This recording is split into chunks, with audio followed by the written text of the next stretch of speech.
It's happening. The MultiVersus monetization is as bad and unfair as you could imagine. Yeah, we got to talk about MultiVersus's monetization because this is basically Battlefront 2 all over again.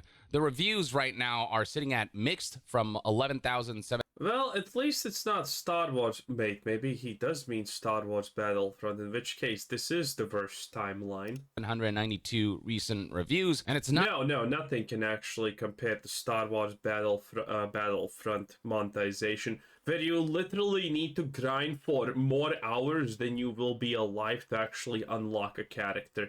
There's no way. Not just the monetization, it's also all the features that this game is missing in its final release from the beta. A lot of people are saying this feels more like a beta than the beta, and there's an extensive list right here that highlights all of the ways that the final release of MultiVersus is a step back from the beta. Gameplay aspects, removed features, removed modes, no offline play, no more co-op versus AI, no free-for-all mode with items, and then there's the fact that you can't try out characters anymore in training, or you can't use characters in local play, whereas in the beta, you could do that. You can actually test out the characters before you decide whether you want to actually spend money on them or grind for them, and we'll Now, it's pretty simple. You see, in the beta, you need to sell the game for everyone. You need to make people believe it's going to be good. And when it's live, you take all of that away because, you know, that's how you make money. It's a very simple and greedy strategy, in fact. We'll talk about grind in a minute. There's the economy and progression. It used to be that, you know, you could just kind of play the game and progress that way, but now everything is tied to challenges, kind of like how Halo Infinite was, and we all know how well that went, so on and so forth, and then regressions when it comes. I love when people mention Halo Infinite. It's like this magical, oh, remember when Halo Infinite was bad? Bro, it's still a pile of garbage. It still literally reeks, okay? It has a face that a mother could not love. Why are you implying that Halo Infinite was bad? It's still as poor and bad and dreadful as it could be, and no one wants to play it. The settings and options that are no longer there. It's just a less feature complete package, which, you know, you're wondering how is that possible for a 1.0 release compared to the beta. Here we have another list from another user, and there's posts like this all over the subreddit right now with people just not being okay with this, especially for how much they're demanding from players to unlock characters in terms of both grind and money. And that Good. People should stand up. If a game does this sort of garbage, you just leave it and don't come back unless it's fixed. And if it's not fixed, well, I mean, there's so many other games that you can play and have a good time in. It's not even an issue, honestly. That is where the big issue resides. Now, before we get to that, I do want to highlight that Tony Huyn, who is the game director of MultiVersus, did put out a statement that might give us an explanation as to why MultiVersus 1.0 is in the state that it is. And it seems as though it has to do with them essentially taking the game into Unreal Engine 5, which is, you know, a monumental task, and them not being given enough Didn't sneeze. Very manly. time to fully make that transition and implement all of the features from the beta. Essentially, it seems like it was the publisher mandate of having to release the game by a certain deadline and not allowing them to have, you know, all the time they need to ensure that this is a fleshed out product for a 1.0 release. So Tony, That sounds like an absolute complete without excuses lie, by the way. You had X things in the beta that worked better, and now that the game has released, these same things magically just work worse and not worse in general.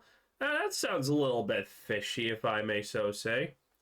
Tony put out the following tweet. Thank you for the feedback. The team is hard at work on it being all of the issues, problems, and regressions that players have been pointing out. Some of the missing settings and features from the open beta are... Ah, there we go. There's no more sunshine in my eye. Living the life, boys, without light. What a time to be alive. Are incoming, says Tony. Team colors, end of game stats, swapping side and neutral attack, adjustable input buffer settings. Team colors, mamma mia, now this is actually making it completely worth it. This sounds as bad as Diablo 4 Season 1. Etc. More info soon. No word on things like missing modes like co-op versus AI or offline play or free-for-all mode with items and other elements like being able to use characters in training, ones that you haven't unlocked in training or in local gameplay. But hopefully all of that's coming soon as well. He also said many of these features are currently implemented and are in testing, and we had planned, but we were left out due to time as we had to rebuild every screen and feature again to support our new netcode and Unreal Engine 5 switch. Thanks again. I hope some of this context is helpful. Basically, it comes down to they should have delayed the game, but they didn't, and it's usually not up to the developers. It's usually up to the publisher. And all of this sounds like lies, okay? Right, so how do you magically need to redo your netcode and all of these boobly-beebly things? And, you know, for example, the character select screen. Why did the old one look so much better than the current one? Is netcode responsible for you changing the art from better and, you know, well, better, to more gender neutral fucking garbage? Did the netcode magically just change the art? I really wonder. And so without the inability to delay, them having to make the game work in Unreal Engine 5 and all of the work that that involves, you know, it does explain a lot. And perhaps it's safe to bet that the publisher is also on some level responsible for why the monetization is as scummy as it is right now. So somebody pointed out on Twitter that MultiVersus has a total of 26 characters, but only 5 are available at launch. Shaggy is the only character you can always use, and the other 4 essentially rotate. It's a bit like League of Legends if you haven't bought any characters. And then reads right here, in any case, each character will cost 1,000 Gleamium, basically $10 each. So if you want to fast track your way towards unlocking all the characters, you'd have to essentially dish out about $250. Or you could grind for these characters, but that will cost you time. A lot of time. In response to somebody trying to defend the cost of these characters and the way they're unlocked and the way they're priced, somebody did the math and really highlighted just how scummy the grind is, to the point where you basically have to spend money on this game. The gameplay path is so unreasonable and insufferable that it's just not viable to not pay in this game. So Waidu tweeted, it takes 38 plus hours of PvP gameplay to unlock a single new character in MultiVersus past the first ones. After roughly 100 minutes of 2 versus 2s, I gained 130 fighter currency. That's 78 fighter currency per hour. Most fighters cost 3,000. But then there's certain characters who are more premium priced, like Joker, who costs 6,000 fighter currency. So that would take 77 hours to unlock just this one character alone. Why? Is this still better than Battlefront? Maybe. I'm not 100% sure at this point. It's been a while, but kind of looks like it's slightly better, I guess. Waidu aptly said right here, stop defending this, which, yeah, how do you defend this? This is actually worse than...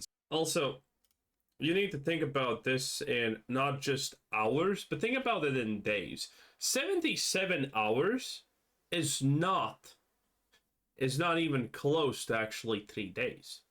Because you're not playing for 24 hours a day. Most people are going to play this game maybe 2 hours a day. Maybe.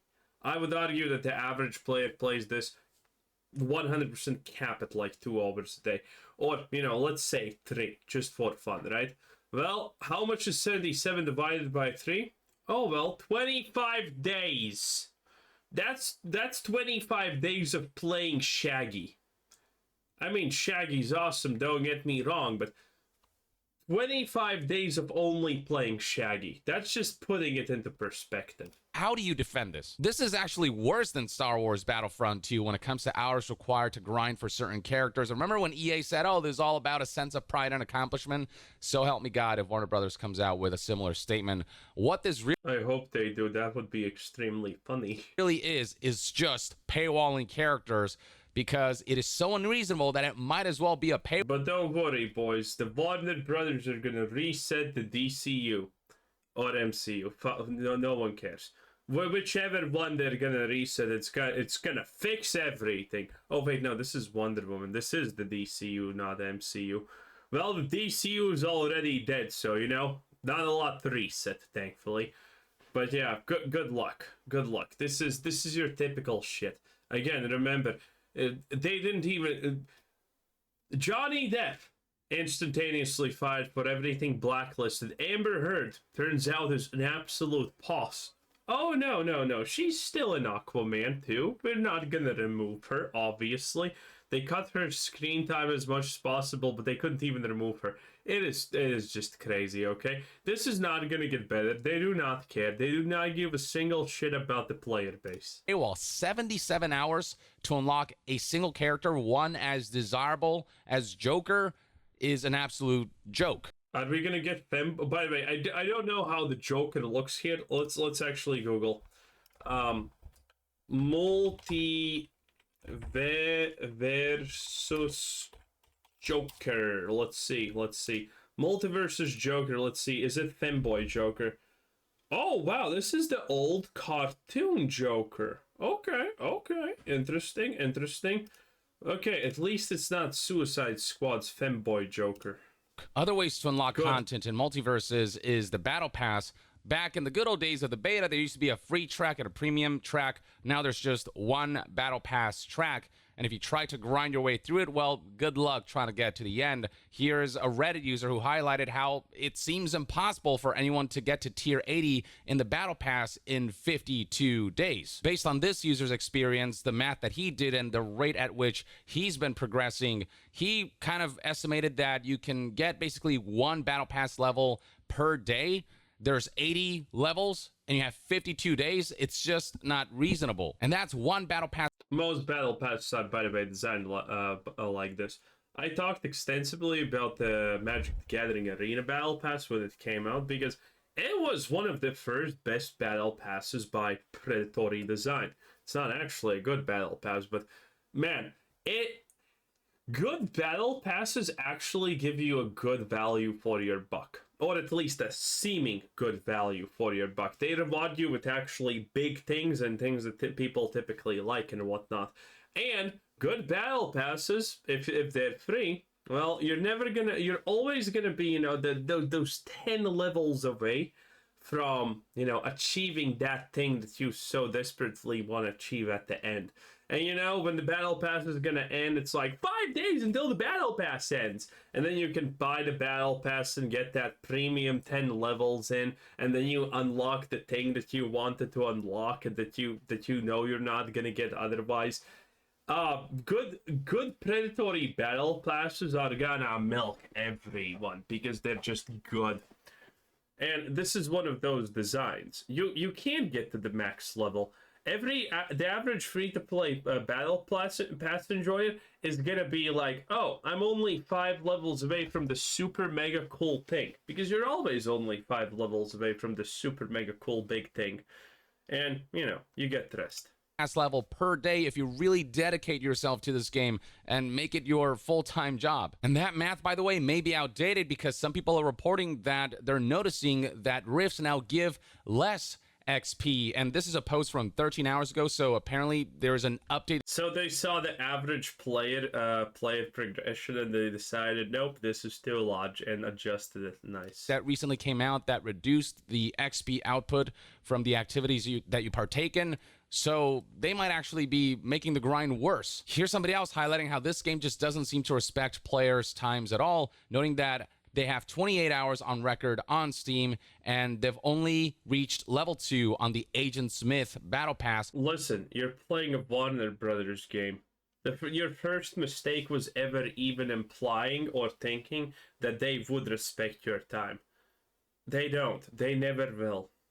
You need level 20 to get him. How does anyone have the time for this? That's the idea. Nobody actually does. It's a way to strong arm you into spending money, because it's the only way to reasonably have fun with this game, to reasonably unlock the content in this game that makes the game worth playing. And it's likely no coincidence that all of this coincides with the fact that you no longer get XP or any kind of reward for just playing the game. Again, a lot of progression now happens by completing challenges and the like. It's all about doing dailies and weeklies and rifts and whatnot, but just like playing the game and doing some matches, None of that gets you any sort of reward whatsoever, a regression from how it was in the beta, one that seems rather intentional. Here's somebody else begging the developers to please allow us to level up the battle pass by just playing. They get through the dailies and weeklies pretty easily, and after that, they just get no reward.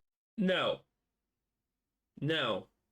From playing all these matches. You know, they're enjoying the game, but they're not rewarded for enjoying the game, so it's just really demoralizing. And then now, to be fair, I'm gonna say something that's controversial actually here, and it's the fact that if you're enjoying the game, you should actually not be looking forward to some kind of a random battle pass level or whatnot. Enjoying the game should be rewarded enough, if we're being completely honest. But in the modern day dopamine driven world that we live in, I understand that that's just not enough and it's not acceptable nowadays. But there used to be a time where a game is good, game is fun, and you just play it because it's good and it's fun. And you didn't need a battle pass to level. I think this is going to have serious consequences for society because, again, unless we're getting rewarded in some way for leisure activities that are supposed to be fun, we can't even have fun anymore. We have completely fucked ourselves as the human race. And adding insult to injury is that certain weekly bonus missions require you to have characters that are locked behind ridiculous grind, or, of course, if you pay $10 to unlock the character. So right here, we have a weekly bonus mission involving the Joker hit with the Joker's bazooka, except the Joker is locked behind a 77-hour grind. Marvel Snap does the same thing. Or you can fast track that by paying $10. And because you can no longer test... Marvel Snap also has... Well, their monetization was always hard because at first when Marvel Snap came out, you were always just missing probably one of the newest cards. But as time has passed, they have made card acquisition just slower and slower and slower, because otherwise it's like, if you play it enough, aka do all the dailies constantly, you could probably always be at the point where, well, you just have everything, right? You just have everything. Except like 1 or 2 cards. And now it's like I'm missing 20 cards or something. Because they want you to pay, and it's kind of insane. Characters that you haven't unlocked in training or local play. Still, by the way, in my opinion, by far the best card game out on the market, but you know, point being. You won't know if your purchase or your grind will be worthwhile. You won't know if that's a character that you actually want to invest in. And then for some people, the situation got really bad when they realized that booting up the re-release version of MultiVersus, they saw all the characters and variants they had unlocked suddenly vanish with the release of 1.0, which should not happen. I don't think this is something that's universal, but enough people are reporting this that it's becoming a concern, especially given the amount of money and grind that this game demands. They don't want to go through all that again, obviously. And then beyond that, the MultiVersus subreddit is full of complaints about missing features and modes like free-for-all, the fact that final damage and KOs, like this, all these stats and elements are no longer in the game, which Tony did promise they were working on to add into the game sometime after launch with a post-launch patch. The fact that character portraits are even worse. I mean, this is how they used to look with this awesome 2D art, and now it's just very generic and flat looking. You've got the fact that just the character select screen by itself just looks so much better in the beta. This is the beta, which looks cool, and then this is the final game. Do you think they just went for the full Fortnite aesthetic? Because this reminds me... Okay, this one reminds me of something, you know, Overwatch-esque, if I had to make a comparison, right? But this one is just literally Fortnite now.